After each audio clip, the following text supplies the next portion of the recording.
All right, welcome. This is a different video than normal, and that's because this is a podcast. And I have my mental coach here with me, Ben. We've been working together for about 7 months now.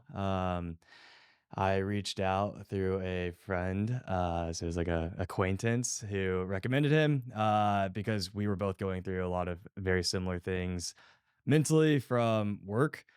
And obviously, if you're watching this, you're probably interested in like the trading side, but it applies to business and just general life because the mental affects everything. So, we're going to get into some questions that y'all asked, as well as just like general conversation points. If you've been watching the stream the last 7 months, you've heard a lot of content that he has put into my head, such as so what, now what, gradually, then suddenly, outlier results from outlier actions, and things like that. So, we're going to cover some of those things also. So, I hope you enjoy. But yeah, Ben, glad you're here. Awesome, man. That was the best intro I've ever had. So I need you to introduce me everywhere. Yeah, for sure. I'll give you my little 60-second elevator pitch.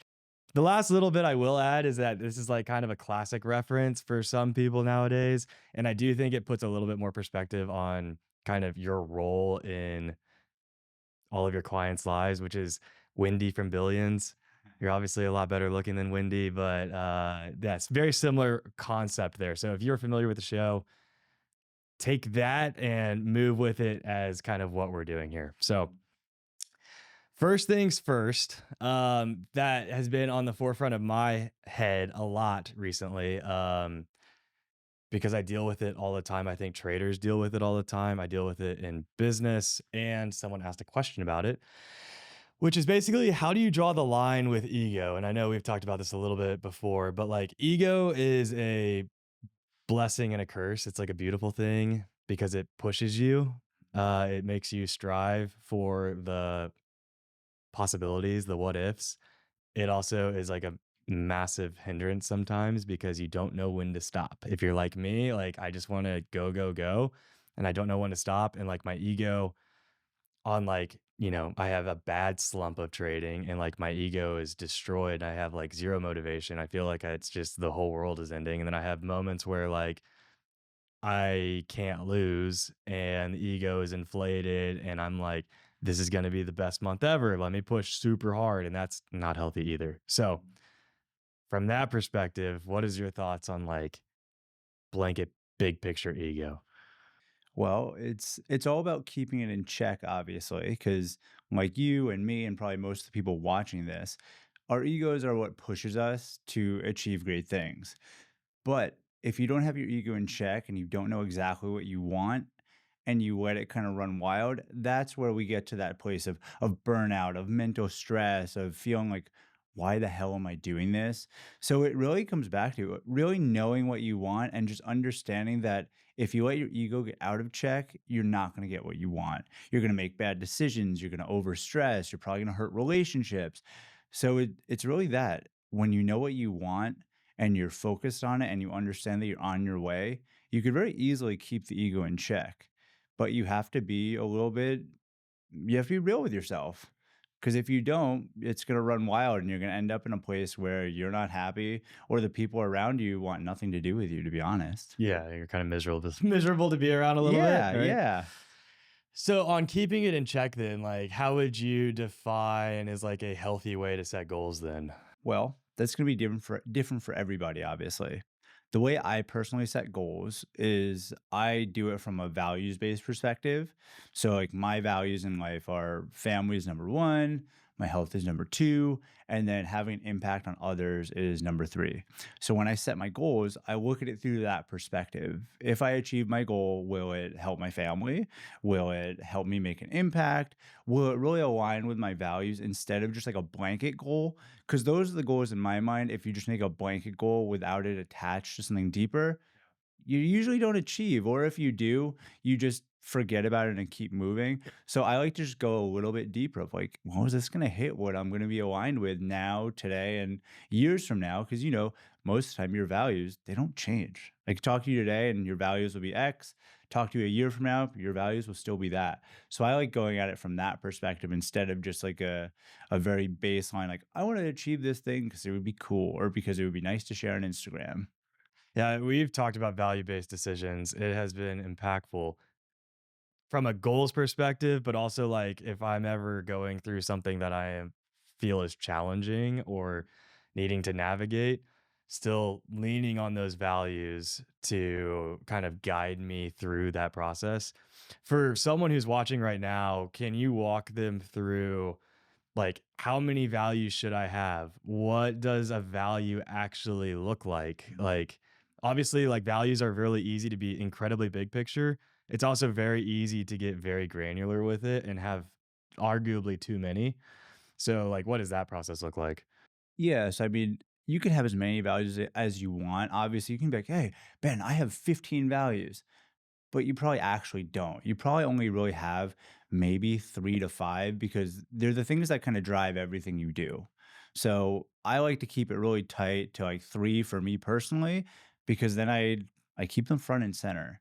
So, that's how I like to kind of hone it in is my 3 values. I don't think you just pull your values out of your ass. You have to look at your actual life and also look at your calendar. Like we've talked about this before. If you're like, "Hey, my value is family," but I look at your calendar and there's nothing on there about family, Yep. then maybe that's not actually your value. So you have to also look at how you're spending your time. Look at what really lights you up. Like my number one value is family. As someone who didn't have a family for a long time and was longing for that, and now I have the family, all I want to do is be with them. I've called my wife 30 times on this trip with you, be like, I wish you were here. I wish the kids were here. Cause it really is my number one value. So it's really looking at what do you think about all the time? What's on your calendar? How are you naturally spending your time? What lights you up? And then building it from there. And it's like if your value to me is like, oh, I value health, but all I see you doing is downing like Taco Bell 7-layer burritos, I'm like, dude, that doesn't seem like it's alignment at all. Yeah. So it's looking at your actions, looking at your calendar, and then really looking at what lights you up consistently in my mind.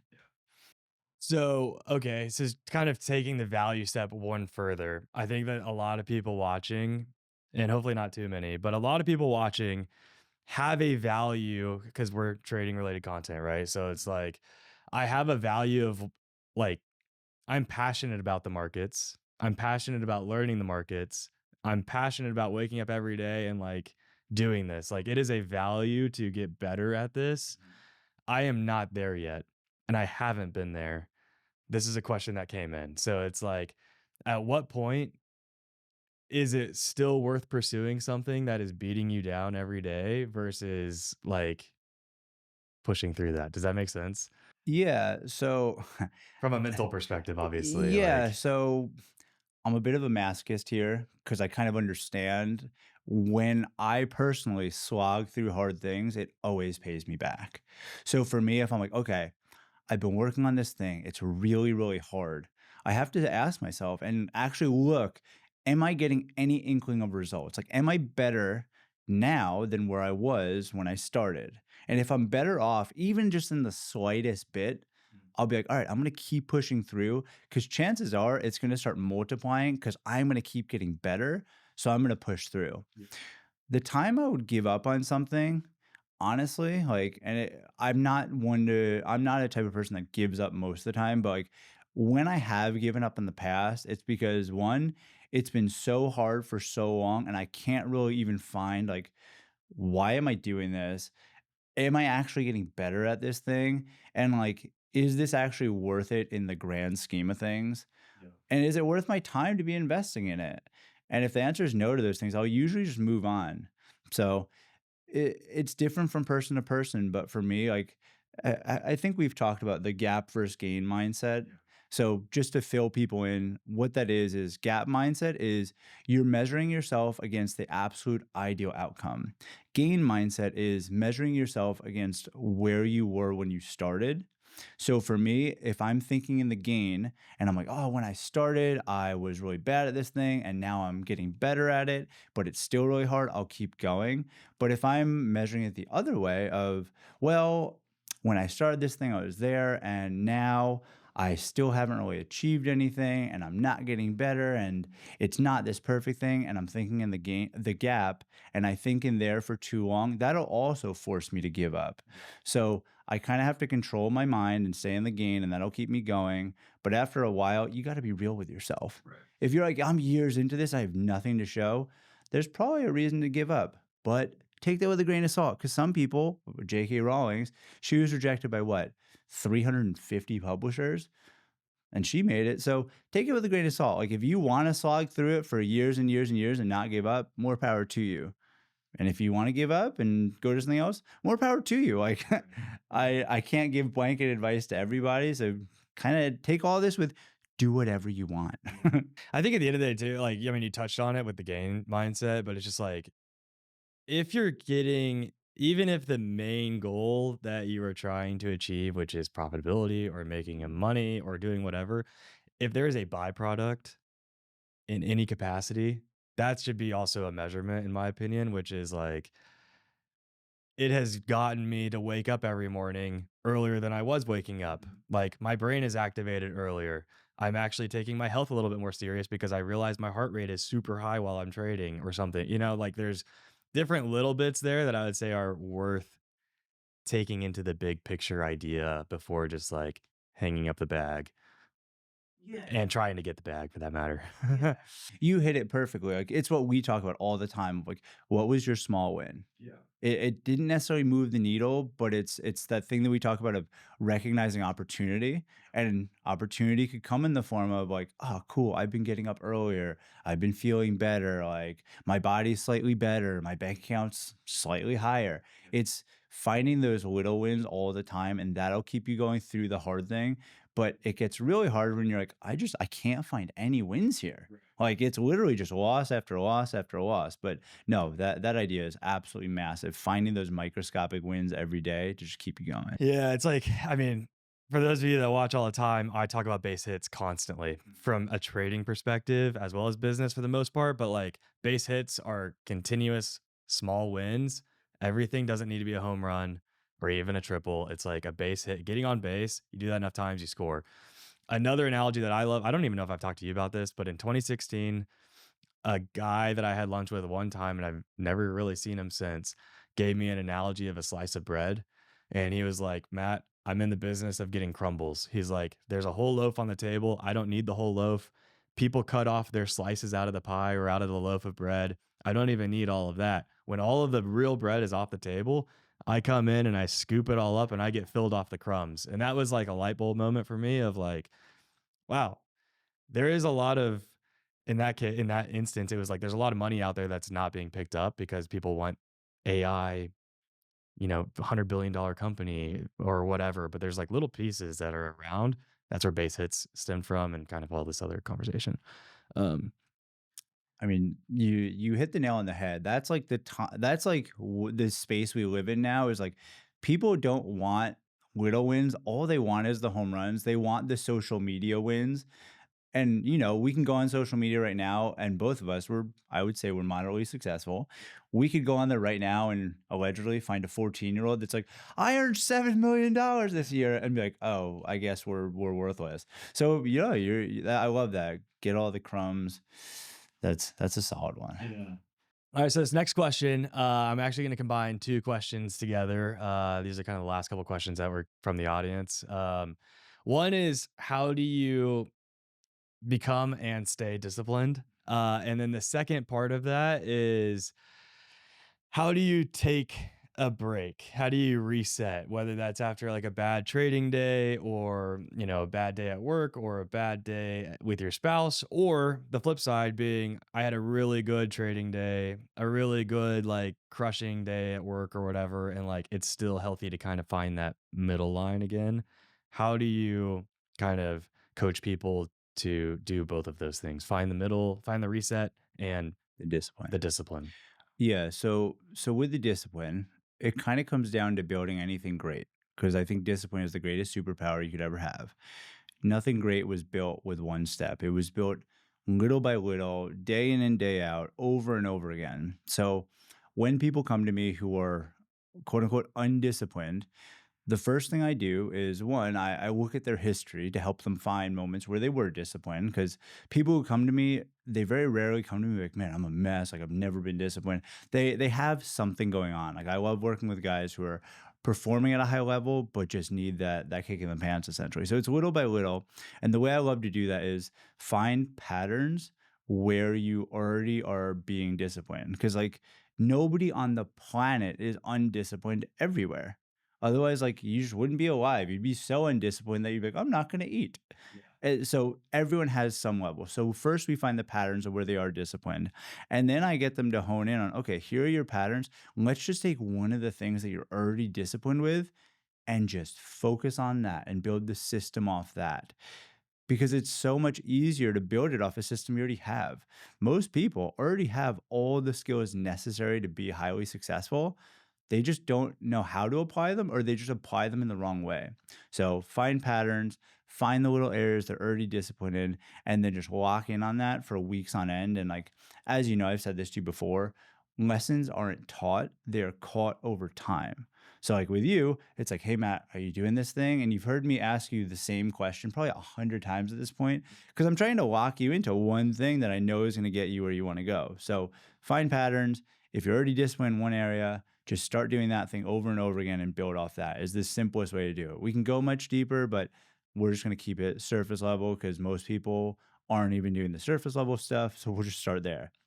And then to the second question of essentially, how do I reset or come back to baseline after either like a really shitty day or a really good day? So we'll go with the bad day because that's probably going to be more what guys deal with in trading. Like they probably have good days and they just go, yeah. But the bad days is what kind of messes with your head, makes you want to change your system. So with that, you have to look at, okay, what made it a bad day? Did I take a bad moment and extrapolate and turn it into a bad day? Or was it actually a bad day, as in I made bad decision after bad decision after bad decision that were under my control? Or when we'll keep it in the trading space, did the market just do something that I wasn't prepared for and I had no control over? So when you have a bad day, if you did something that led to that bad day, I think that's awesome because that's easily changed. So learn, just win or lose, just learn from that. And then you won't make the mistake again. So it's really just looking at it from that perspective. Did I make the decision that led to the bad thing? Yes, I did. Okay, great. What am I going to do to change that? Kind of so what, now what? Right. And then if you had a bad day and it was out of your control and you didn't do anything to have that bad day, it was just the universe saying, I'm going to take a dump on you, then just move on.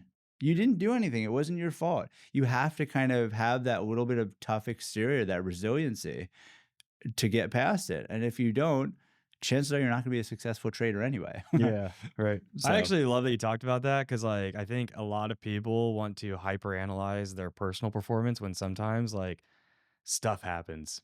Just like blanket statement in life, just sometimes stuff happens, and like you just need to like just go to sleep and wake up the next day and see if it's a recurring problem. That's one thing, but like sometimes stuff just happens. Do you think that most people need accountability as a mental coach? Like, would you find that accountability helps most people? And then two, how do people find accountability when we are all chronically online, or it's kind of vulnerable to find accountability a lot of times? Accountability as a general statement is very vulnerable. And so like how do I kind of step into that vulnerability? yeah, for sure. So, first question, yes. Everybody needs accountability. Everybody. Yeah. Like from your children to you to your wife, your dog needs accountability. Everybody needs accountability. Like no doubt about it. Because my belief is people will always take the easier path because that's just how we're wired. That's just how we're wired. So yes, you need accountability. To the second part, so at one point in my life, I was not vulnerable. My whole mentality was I will grind it out. I will put it on my back. I will stay quiet. I will be that stoic guy that in my mind everyone will look towards. I will do that. And that didn't lead me to where I wanted to go because there's that saying you can go I'll paraphrase it, you can go fast alone, but you can go far together. And it's like, I'd much rather go further. And once I realized that there are other people out there who could help me move faster and achieve more, it started to become a no-brainer. But then the other part of it is the big fear, as you know, the big fear of reaching out to people is that they're going to view you wrong or you're going to be the only guy going through it. And that's not the case. So much of the problems we have doesn't come down to us being unique because I'm sorry, you're not that special. Yeah. And neither am I. Most people have had the same issues as you. So it's like just put your ego aside and just say, hey, I'm having this problem. And someone else is going to go, I also have that problem.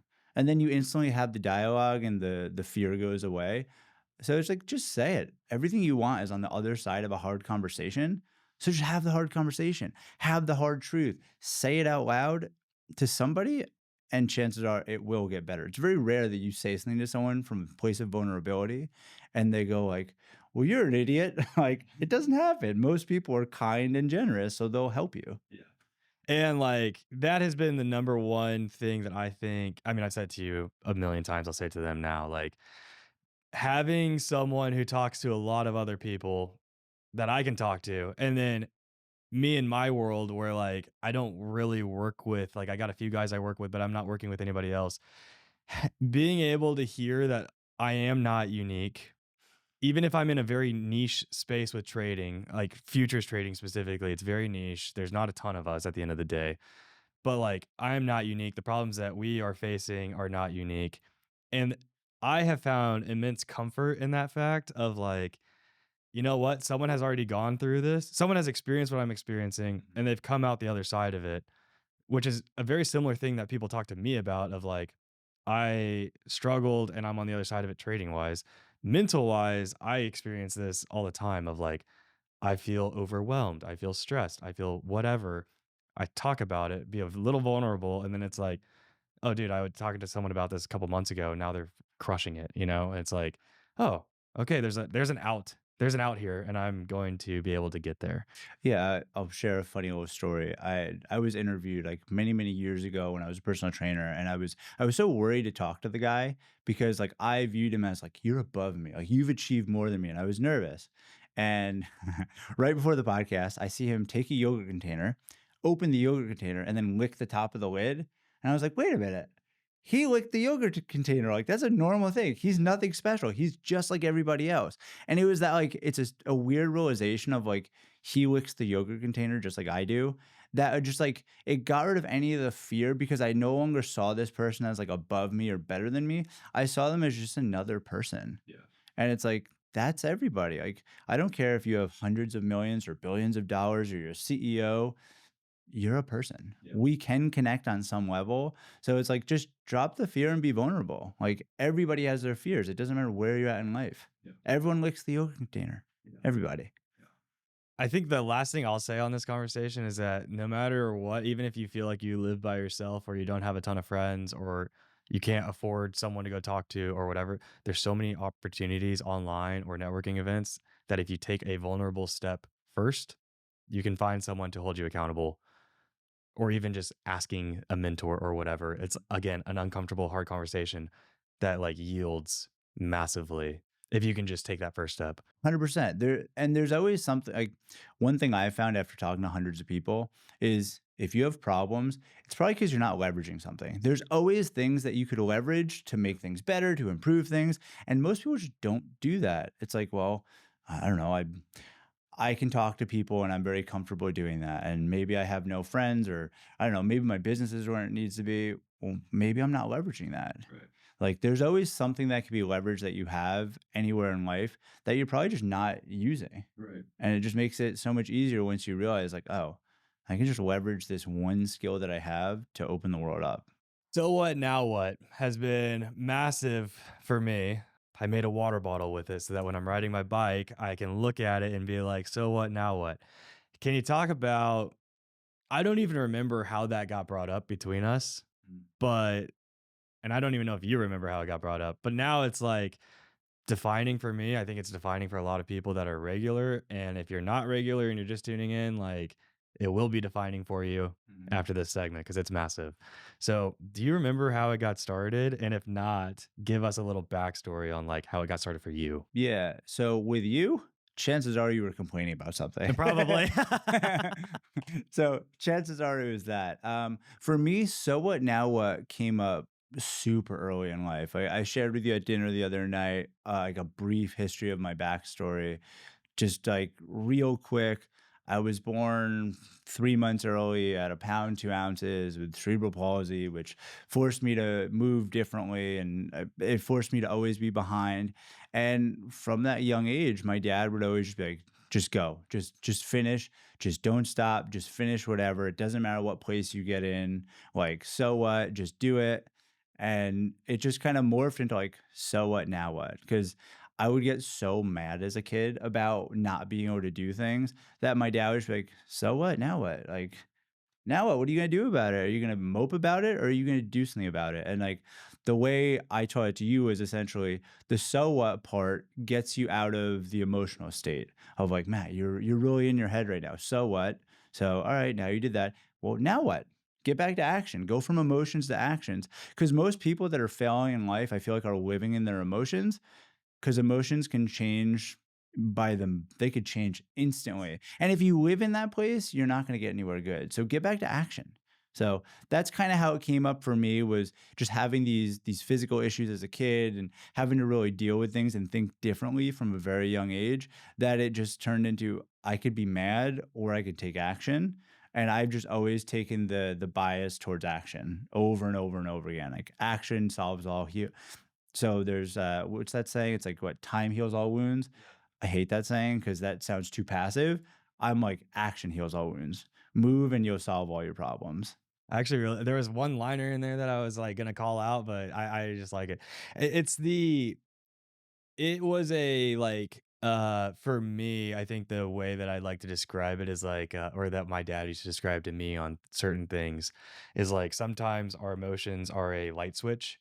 And if things are off, right, it's like you're kind of spiraling or whatever. And then that action is like, let me like physically just like flip the light switch on in my chest. And like, I'm ready to go do stuff. Like, the lights are out right now. I'm going to turn the lights on and then go do something. That's that now what. And I think a lot of people trading, not trading, whatever, it's so easy to just like get I don't like depressed is probably a really strong word there, but just like clouded, sad, emotionally heavy. I think it's okay to sit in that for a second. Like it's okay to feel that for sure. Like you need to feel that in some capacity, I think. But then you got to get out of it and take that step and like go learn what happened. What did I do? It's part of that reset process we were talking about earlier. Like, No, one of the things that like helped me fundamentally change my brain was I read this study, and the study was essentially 90% of the thoughts you have are negative, 80% of the thoughts you have are repetitive, and like 10% of the thoughts you have are new. And once I heard that, I realized, and everyone listening needs to also realize this: your brain doesn't care about your happiness. Your brain doesn't care about your goals. All your brain cares about is burning energy and keeping you alive. So what it's going to do, it's going to spit out a lot of bullshit towards you because then it's happy as a clam. Our brain is about 2% of our body's mass, but uses 30% of its energy. And our brain is always going to skew negative because then our brain is just doing what makes it happy. And once I realized that my brain is not on my side, I usually start doing the opposite of it. So if my brain told me, just don't go to the gym today, like you're depressed, I would say, all right, I guess I'm going to the gym today. Or don't go trade. right. You had an argument with your girlfriend. I'm probably going to go do some research and maybe do a little bit of trading. I'm usually going to skew towards action and not do the thing that my brain is trying to tell me to do because it's not on your side. It doesn't care about your happiness. this is a little bit of a topic change, but was something that was impactful for me. And it's off of the values, but on setting your own personal standards, which obviously like apply with values in some capacity. Can you just like walk through what that means, how it's done? For me, it like I find myself using the word standard Way too much now, probably. Like I like swung the pendulum all the way over. Everybody I work with is like, "Oh my god, Matt's talking about our standards again." But like it was very impactful for me and it still very much is. And so just like I want to give a little alpha to them of like what that is, how it's coming up and like obviously every single thing we're talking about right now is all like very intertwined, like Mhm. incredibly intertwined. Values intertwined with standards.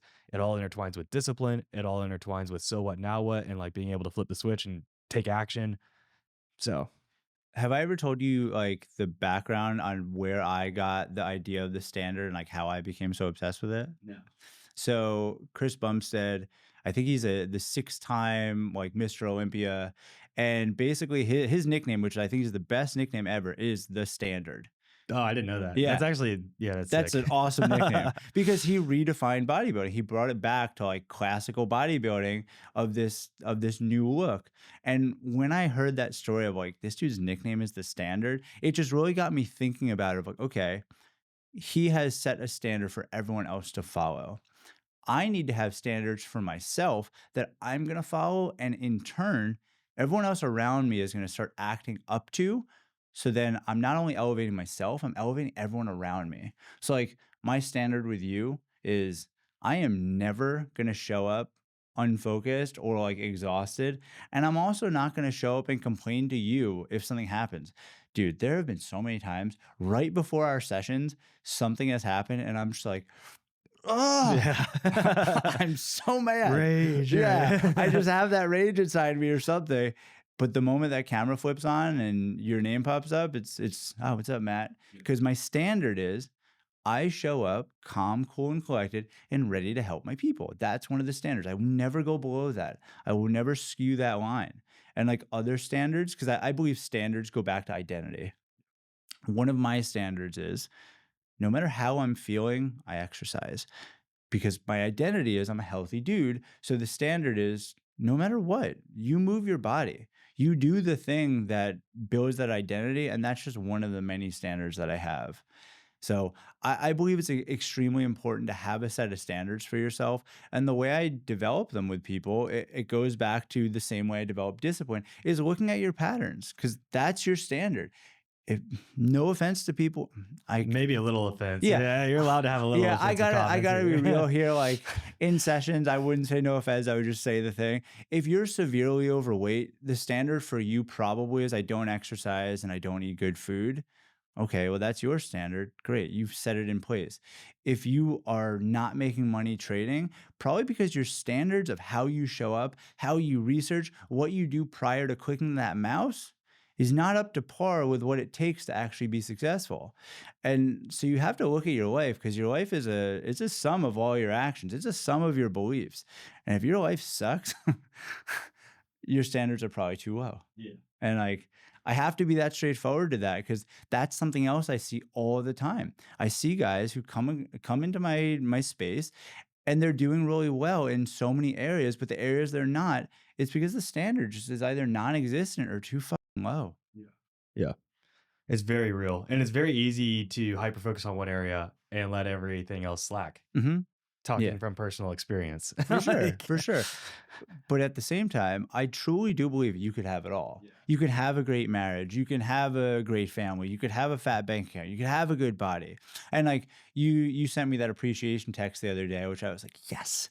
And you were, I won't share the full details, but you were essentially like, man, things are going well. Like me and my wife are doing good, the kids are doing good, business is doing good.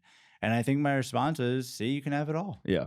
because you set standards in all these different areas and you're actually you're living those standards. You're not just, hey, Instagram or hey, Tradester community, here are my standards, and then behind closed doors, you don't uphold any of those. You're actually walking the walk and talking the talk. A big mindset shift for me that is part of that, which I briefly talked about, is gradually then suddenly is like it's lives on a sticky note on my desk. I should have put it on the water bottle also. You can't have too many messages. Yeah, and it is literally that, which is the actions that you or the idea that you want to have, or the person that you want to be, right? Or this goal that you want to achieve. It's I don't think I've ever heard of like it actually happening the next day for like anybody if it's like a big enough goal. The classic like quote of like overnight success started 10 years ago, right? And it is really annoying. Like at the end of the day, it's really annoying that you actually have to show up every single day. Just blanket statement, like human nature. It's annoying that you have to show up every single day. However, you look back and all of a sudden you're like, whoa, Yeah. that is impacting me. It's impacting people around me. It's impacting my business, my trading, whatever. But because I showed up every single day. And there are days where you don't show up, and that's okay. Like having grace on yourself because it's gradually then suddenly. One bad day doesn't suddenly yoink you. You gave me a great example when we had first talked about this, about someone being bankrupt, and I don't remember the whole story, but it was like the question was like asked like, did you become bankrupt overnight? And the answer is like, no, it was 10 years of bad choices that led to a snap, right? One bad day of a choice, or like I didn't run one morning or whatever it is, it's like that's a bummer, but like you live and you learn and you move on and then you do it the next day and then you just compounding, I guess is all it is, right? I've said this to you before, but like the life I'm trying to build a life where people go, it must be nice. Yeah. And like I'm getting that now. Like I had a buddy recently be like, he saw me at the coffee shop at like 10 o'clock on a Monday, just like sipping a coffee, reading a book. And his response was like, must be nice. And I was like, yeah, it is nice, but it took me 14 years to get to this point. And I didn't get to a point where I could just kind of be as relaxed as I am and be as calm as I am by one thing. It's constantly chipping away. And I think people undermine what you can accomplish in 15 minutes per day every single day without fail for years. Like you can accomplish so much, but we have this mentality of like the rise and grind. I just don't personally believe in that. I believe in wake up and show up every day, day in, day out for years at a time. And like to go back to that, like suddenly, then what was it? Gradually then suddenly. Gradually, then Yeah. suddenly. That's like the perfect idea for anyone who's trading, trying to change their body, trying to change their marriage, trying to change their business. It's don't look at it from like, I'm going to do this one thing and everything's going to change. Look at it from a perspective of, did I do one thing today that's going to open the door tomorrow to be better? And like the question I've been asking myself for, I don't know, 12 years at this point is, was there opportunity today? And I absolutely love this question because for me personally, when I ask myself the question of, Ben, was there opportunity today? My bar for opportunity is so low and so simple that a day doesn't go by where I don't say yes. So I'll give you an example. So much of my day is coaching clients. Some days it's not. So on a day that it's not coaching clients, I could easily look at that day from the perspective of like, I didn't really do anything. I didn't grow the business. I didn't do anything that would like make a huge change until I say, okay, well, what did I do today? Well, I spent an hour reading a leadership book and writing quotes and things like that. Okay, cool. So then there was opportunity. By me reading and learning, the opportunity is next time I coach you, I'm going to present you with something new, which is going to hopefully extend the life of a client. So it sounds like there was opportunity that day because I became better. So that day was now a success. Another day where maybe I didn't sign any new clients, but I had a couple sessions. The opportunity there was extend the life of a client, change someone's mindset, become better as a coach by showing up and coaching. So that's one of the most powerful questions I think you can ever ask yourself, especially for guys that you're dealing with in the trading space. For someone who's new and doesn't really have any of the gains yet, and they might be starting on a loss, because, well, before I answer this part, when you started trading, did you win right off the gate, or did you have some losses just because you were a rookie? Yeah, for sure. Right. So for those guys, this question becomes extremely important because most of them are they're gonna give up before they become successful. And for the guys like you who are already successful, you know, you understand it enough. So for the people who are just beginning trading or just beginning anything, implement that question of, was there opportunity today? Because that's going to give you just enough spark and just enough push every day to build momentum. And once you have momentum, that starts building the discipline. And then everything starts happening. And then, like you said, one thing happens. And then it's like, oh shit, everything is unlocked. But if you don't ask yourself questions like that, I don't know. Good luck.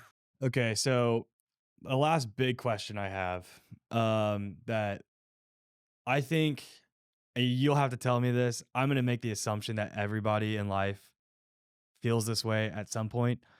Imposter syndrome. I know for a fact it's like very prevalent with traders. Yeah. Like it's very easy to have a couple bad weeks and then you have a couple good months and all of a sudden you're like, did I actually figure out what I'm doing here? Like, I don't know. Like I've been profitable for a year, but don't really feel like I'm that guy. Like in any aspect of life, I think it applies. I know I was actively feeling it when we first started talking. And it's obviously like something that you probably continuously work on forever. But what would be some like action steps for people that, feel like they don't belong in the role, they feel like they just got lucky, they don't have the confidence, whatever it is, they're feeling imposter syndrome. Yeah. So, first off, if you're feeling imposter syndrome, good. I don't wanna be around people that have, like, that insane confidence, but have no reason to have it. Like, a five-year-old kid has, like, crazy confidence, but they have no reason to have it. I don't wanna be around those people. I think they also call them sociopaths. So, if you have imposter syndrome, you have to reframe it as the reason you're having it is probably because you've had some level of success already. You're just you're just kind of like, I didn't expect it to get so big, or I didn't expect to get into these rooms. But the only reason you're having imposter syndrome is because you're doing big things and you're making progress. So you have to reframe it as that. If you don't have it, I don't know, you're probably a psychopath. So reframe that first. And then for people who do have imposter syndrome, which I have it, you probably have a bit of it, we all kind of have it, just look at the evidence. Yeah, this is Uh, the part that I just like it helped me so Yeah. much. Like, Look at the evidence of like, okay, what have I done to get me where I am? What am I doing currently to keep me going? And answer those questions. Because if you can give yourself a bunch of pieces of real evidence, that's the basis of true confidence is evidence. But if you have no evidence, then you don't have the right to be confident. So find the evidence. If you're feeling like, hey, how did I get to this place? I shouldn't be here. List all the evidence. I mean, physically write it down because then what I like to do is now that you have it written down, put it everywhere. I remember when I was at my absolute worst in life, I shared with you at dinner the other night. I was living in a tiny house that was 24 feet long by 8.5 feet wide by 13 feet tall. So it was 100 square feet. And the thing I told you the other day was when a tiger gets stressed, it paces. And when I was at my absolute worst in life in that space, I would just pace back and forth. I would probably walk miles a day, just yeah. going 24 feet, 24 feet. And the thing that started getting me out of that space was writing down evidence that helped me show that I'm getting better and I'm on the way to becoming better. And literally, like when you see those things where it's like, this is over here, and then there's the red string connecting to over here, that's kind of what my tiny house looked like. I just had evidence connected everywhere. So everywhere I looked, I couldn't not see the things that I should be focusing on. And like, if you're a trader, I have a feeling your setup is probably like this. You sit in an office with a screen or two screens or three screens and that's your field of vision. And there's probably not much else around you, especially if you're new and you can't really afford stuff like that. You're like, I'm going to use trading to get all this stuff around me. So if that's your environment, which it probably is, what you need to do, because you have very, very worth it real estate there on the screen, on your computer screen, on like the edges, take sticky notes and write all of the evidence that shows you that you're getting better, that you're learning, and that you're on your way to something better, something more, and something like down the road, and just have it there. So every time imposter syndrome pops up, read that evidence because one of the reasons imposter syndrome comes up is because you've put a pattern in your brain of asking yourself questions like, why am I here? Or saying things like, I shouldn't be here. And whatever you feed your brain, it's going to repeat. So if you get stuck in that cycle, write down the evidence, use all that real estate around your computer, and just read it. When I was going through my worst, I was reading my evidence probably 40 times a day. If someone saw me, they would think I was a psycho, but it worked. It fundamentally changed my brain. So next time my brain kicked out the bad thought, I trained it to go, mm-mm, and then it went to the new thought. So that's the easiest way to knock it out. And like, once again, utilize your resources. Like, utilize what you have in front of you. If you have 3 computer screens, use all that space around it with sticky notes of positive evidence. The mindset shift of rewiring the brain and even just like the way I say things, like especially when we first started off, I would say like, God, I just had like a terrible conversation. And you're like, nope, it's called a growth conversation. Yeah. And like just having to like kind of reframe my take on something has had a massive effect. Obviously on like imposter syndrome, like listing out the evidence it's so easy to put blinders on and not remember how you got here because you're so overwhelmed with whatever you're feeling currently. Writing it out, massive. Rewriting those patterns, massive. Re-saying something physically that you said that was low key like a pretty negative connotation. Like, I shouldn't say that. Pause. Ben told me to Yeah. not do that. Let me like physically tell Julia, like, I didn't mean what I just said. I'm Mhm. going to say it this way instead. Very tiny little things, gradually then suddenly, tiny little things that like Yeah. actually make a massive impact as you start living it out. Mhm. Because at the end of the day, like, if you want to change, you got to live it, and it's got to be that action and all of that type of stuff. But dude, this has been really fun. If you are interested in Ben, socials, website, it's all going to be linked down below in the pinned comment. Make sure you say like, "Yo, TVM sent me here," and he'll give you a good time, and Yeah. he'll probably beat you down a little bit in the best Yep. way and bring you back up, just like he's done for me. And it's been super impactful. Obviously, like I talk about it on my stream like every Friday because I meet with him on Thursdays, and yeah, I've just been loving our time together, and I appreciate you hopping on this with me. Yeah, likewise, man. Awesome.